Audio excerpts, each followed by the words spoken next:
यह कहानी साल 1990 की है। बारिश का ऐसा मौसम, मानो आसमान फट पड़ा हो। लोनावाला की पहाड़ियों में घने अंधेरे को चीरती हुई गाड़ी की हेडलाइट्स चल रही थी। गाड़ी में तीन दोस्त राहुल, अंजलि और विक्रम, बचपन के यार, जिन्होंने जिंदगी भर साथ देने का वादा किया था।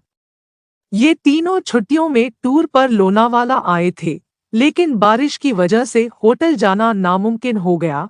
मजबूरन उन्होंने एक पुरानी सुनसान हवेली में शरण लेने का फैसला किया। वे हवेली के अंदर दाखिल हुए।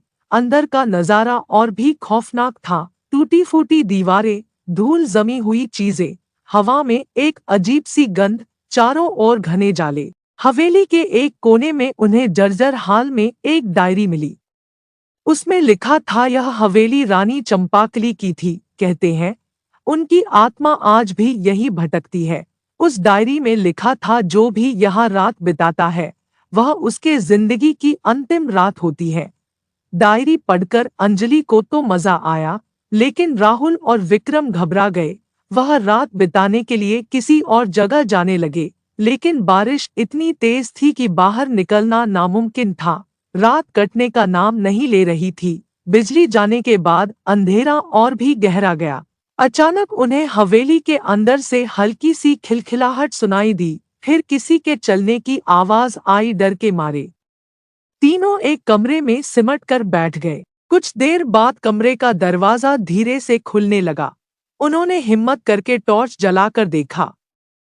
सामने का नजारा उन्हें आज भी याद है। एक सफेद साया हवा में लहराता हुआ उनके सामने खड़ा था। उसकी आंखों से खून बह रहा था।